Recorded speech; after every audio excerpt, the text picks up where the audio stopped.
They say that after 30 years of marriage, you know a person better than you know yourself. You know the way they take their coffee. You know the sound of their footsteps coming up the stairs. You know which side of the bed they will roll to in the middle of the night. You know their silences. You know their smiles. You know when something is wrong before they even say a word. But on that morning, I did not know anything. I woke up like I always did. The sun was coming through the window the same way it had for 3 decades. The birds were singing outside. The clock on the nightstand said 6:15, and his side of the bed was empty. That was not unusual. My husband, Richard, was an early riser. He liked to be in the kitchen before the world woke up. He liked to make his coffee and sit by the window and watch the street come to life. So I did not worry. I did not feel any fear. I simply got up, put on my robe, and walked downstairs to find him. But the kitchen was empty too. The coffee pot was still warm. His favorite mug was in the sink, half full. A plate with toast crumbs sat next to it. Everything looked normal except for one thing. On the table, right where I usually sat, there was a white envelope. My name was written on the front in his handwriting. Not fancy, not dramatic, just my name. Martha. I stood there for a long moment. I did not know why, but my hands started to shake. Something inside me already knew, not the details, not the reason, but the feeling. That terrible, heavy feeling that tells you your life is about to split into 2 parts, before the letter and after. I opened it slowly. Inside was one piece of paper, folded once. His handwriting was the same as always, neat, careful. But the words were not careful at all. He wrote, "Martha, I am sorry. I cannot do this anymore. Please do not look for me. I have been gone for a long time, even when I was sitting right next to you. Take care of yourself. Goodbye, Richard." That was it. No explanation, no fight, no argument, just a goodbye that fit on half a page. I read it once, then twice, then 3 times, and then I did something that still surprises me when I think about it. I did not scream. I did not cry. I just sat down in my chair, folded my hands in my lap, and stared at the wall. For 3 hours, I did not move. Because how do you move when the ground has disappeared beneath your feet? How do you cry when your heart has not yet understood what has happened? 30 years. 30 years of mornings and evenings. 30 years of holidays and arguments and quiet dinners. 30 years of thinking I knew where I belonged. And then, with one letter, he vanished forever. But before we continue, I want to extend a very special invitation to you: subscribe the channel and leave a like. This helps me see that you support me and enjoy my stories, and comment down below which city you are watching us from right now. Let's continue. To understand what happened, I have to take you back, not to the end, but to the beginning, because nothing in life breaks without first being cracked, and I did not see the cracks. Or maybe I did, but I told myself they were just shadows. Richard and I met in the spring of 1993. I was 24 years old. He was 26. I was working at a small bookstore in town, and he came in looking for a novel, not a bestseller, something old. He asked me if we had any books by a writer I had never heard of. I said no, but I could order it for him. He smiled and said, "You are the kind of person who likes to help people, aren't you?" That was the moment, right there, between the shelves of romance novels and travel guides. I felt something open inside me, something warm, something hopeful. We talked for 20 minutes that day. Then he came back a week later for the book. Then he asked me to have coffee, then dinner, then a walk in the park. And within 6 months, I knew I wanted to spend my life with him. He was quiet, not cold, just quiet. He listened more than he talked. He remembered small things, the name of my childhood dog, the way I liked my eggs, the fact that I was afraid of thunderstorms. He would hold my hand during storms and tell me stories until the thunder passed. My family loved him. My mother said he had kind eyes. My father said he had a firm handshake. My younger sister said he was too serious, but she said that about everyone. We got married in the fall, in a small church with yellow leaves outside the windows. I wore a white dress that my mother had made for me. Richard wore a blue suit and cried when he saw me walking down the aisle. That should have been the beginning of a long, happy story. And for a while it was. We had 2 children, a boy named Thomas and a girl named Emma. Richard was a good father, not the kind who played catch every day, but the kind who showed up. He went to school plays. He helped with homework. He taught Thomas how to fix a bike chain and taught Emma how to whistle. He worked long hours as an accountant, but he always came home. He always sat at the dinner table. He always kissed me goodnight. But there was something, a small thing, a tiny thread that I noticed but never pulled. Sometimes, late at night, I would wake up and find him sitting in the dark living room, just sitting, staring at nothing. I would ask him what was wrong, and he would say, "Nothing, just thinking." And I would let it go. Because that is what you do in a marriage. You trust your partner when they say they are fine. You do not dig, you do not push, you believe them. Looking back now, I wonder how many nights he sat there, how many thoughts he did not share, how many times he wanted to say something but swallowed the words instead. We built a life, a normal, ordinary, beautiful life. We bought a house with a big backyard. We planted a garden. We got a dog. We watched our children grow up and move away. We celebrated 25 years of marriage with a small party in our living room. Friends came. Family came. Everyone said we were the perfect couple, the couple that made it. And I believed them. I believed that the quiet moments between us were peace, not distance. I believed that the silences were comfort, not secrets. I believed that after 30 years, I knew everything there was to know about the man sleeping next to me. But you cannot know a person who does not want to be known. And Richard, I now understand, had been hiding from me from the very first day. The trouble did not start with a big fight. It started with small things, tiny changes that I noticed but did not want to name. About 2 years before he left, Richard started staying late at work. Not every night, but 2 or 3 times a week. He would call and say, "Don't wait up for me, I have to finish these reports." And I would say, "Okay, I'll leave a plate in the oven." And I would go to bed alone, telling myself that this was normal. This was what hardworking husbands did. Then he stopped talking at dinner, not completely, but the conversations became shorter. I would ask about his day, and he would say, "Fine." I would tell him about mine, and he would nod but not really look at me. The silence grew heavier, like a third person sitting at the table. I tried to reach him. I really did. One night, I sat next to him on the couch and took his hand. I said, "Richard, is something bothering you? You seem far away lately." He pulled his hand back, gently, but he pulled it back. And he said, "I'm just tired, Martha. Work is hard, that's all." What do you say to that? What do? You cannot force someone to open up. You cannot demand that they share their heart. So I let it go, again, and again, and again. The worst part was not the silence. The worst part was that he was still kind. He still opened doors for me. He still brought me tea when I was sick. He still said, "I love you" before bed. But the words felt different, lighter, like they did not mean the same thing anymore. I started to wonder if I had done something wrong.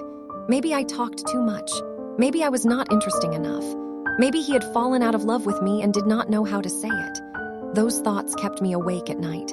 I would lie in bed and listen to him breathe and feel completely alone. My daughter Emma noticed something was off.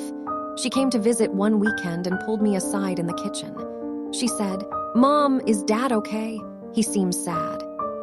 I told her he was fine, just tired from work. But even as I said it, I knew I was lying, not to her, to myself. The last month before he left was the hardest. He stopped eating dinner with me altogether. He would come home late, go straight to the living room, and sit in the dark. I would stand in the doorway and watch him, just watching. And he never turned around, never acknowledged me. It was like I was a ghost in my own home. I remember thinking, maybe if I give him space, he will come back to me. So I did. I stopped asking questions. I stopped reaching for his hand. I stopped trying to fill the silence. I just went about my days, cooking and cleaning and gardening, pretending that everything was fine. And then came the morning of the letter. After I read the letter for the 3rd time, I finally cried.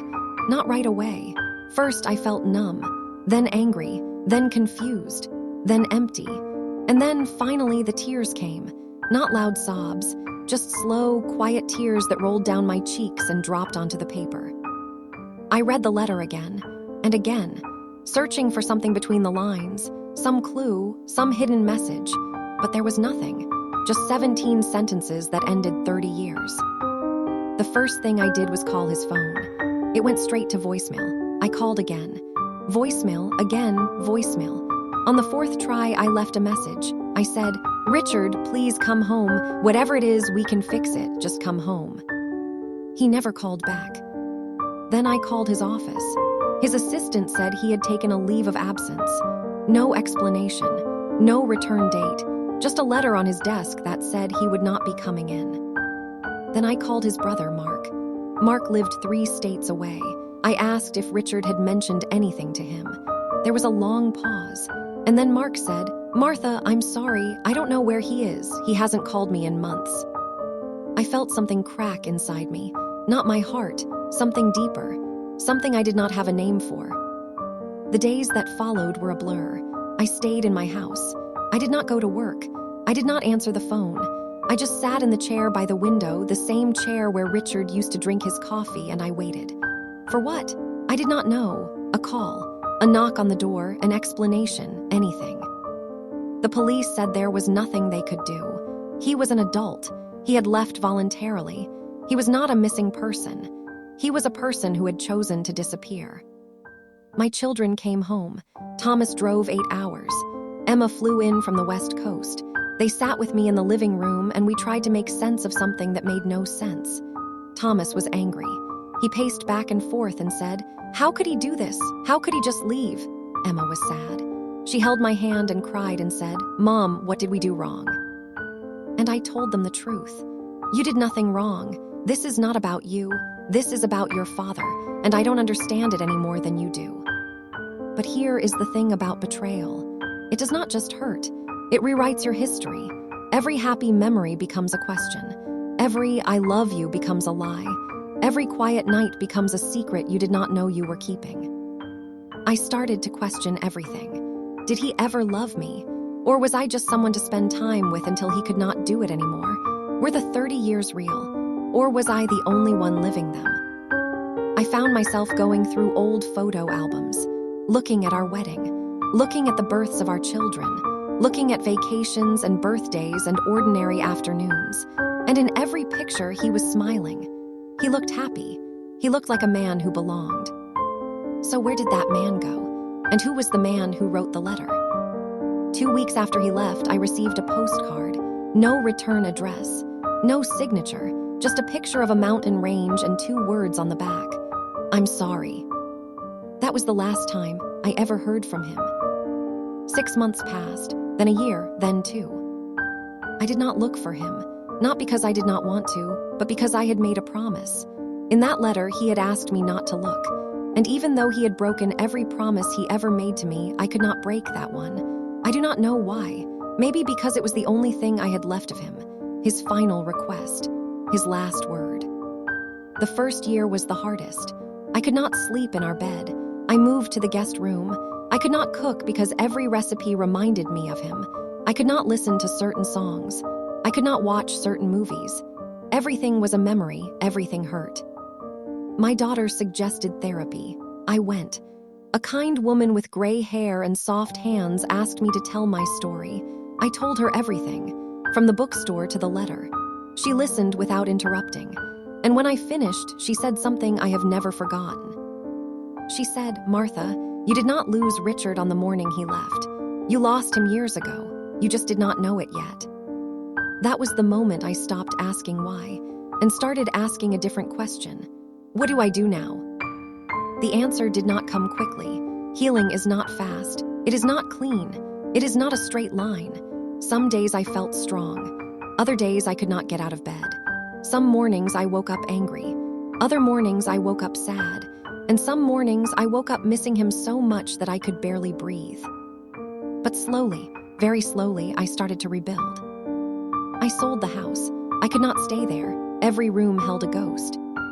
Every corner held a memory. I moved to a small apartment across town. New walls, new windows, new silence. But this time the silence was mine, not his. I started volunteering at a local shelter, not because I wanted to help others, but because I needed to get out of my own head. I needed to stop thinking about Richard and start thinking about something else. anything else. And somewhere in the middle of serving meals and folding blankets, I started to feel something I had not felt in a long time. Purpose. Not happiness, not yet, but purpose. I also started writing. Not for anyone else, just for myself. I wrote down everything I remembered. The good days, the bad days, the questions I would never have answered, the love I had given, the love I had received, and the love I had lost. Writing helped me see things more clearly. Richard was not a monster. He was not evil. He was a broken man who did not know how to stay, and I was not a victim. I was a woman who had loved deeply and lost deeply. That did not make me weak. It made me human. 3 years after he left, I received another piece of mail, a letter. This time, the return address was from a lawyer I did not know. I opened it with shaking hands. The letter said that Richard had passed away 6 months earlier. He had been living in a small town in the mountains. He had not remarried. He had not started a new life. He had simply existed, alone, until his heart gave out. The lawyer enclosed a small box. Inside was his wedding ring, the same one I had put on his finger 30 years ago. There was no note, no final message, just the ring.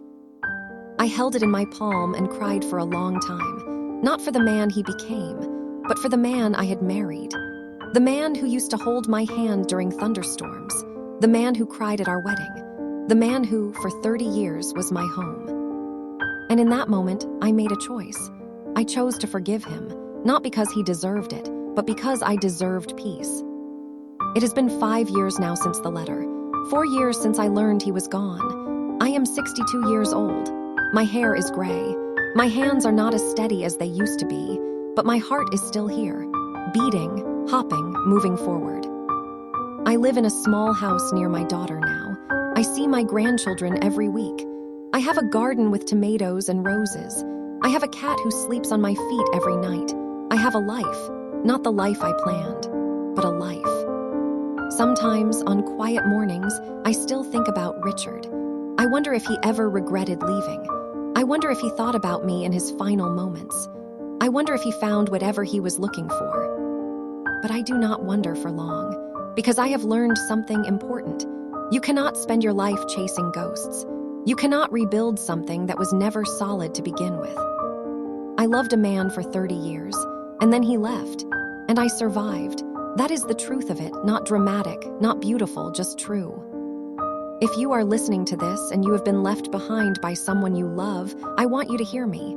It is not your fault. You did not fail. You did not miss the signs. You loved, and loving is never a mistake. The pain will not go away overnight. It will sit with you. It will wake you up at 3 in the morning. It will make you question everything you thought you knew. But one day you will wake up and the pain will be a little smaller, and then a little smaller, and then one day it will be small enough to carry. You do not need closure from the person who left you. You can give it to yourself. I never got my answers. I never got an explanation. I never got to say goodbye. But I gave myself something better. I gave myself permission to stop waiting, to stop wondering, to stop hopping for an apology that would never come. Richard's letter ended our marriage, but it did not end my life, and it will not end yours. So if you are sitting in a quiet house right now, holding a letter or a memory or a broken heart, please know this. You are not alone. You are not forgotten, and you are not ruined. You are just at the beginning of a different story. And that story can still be beautiful.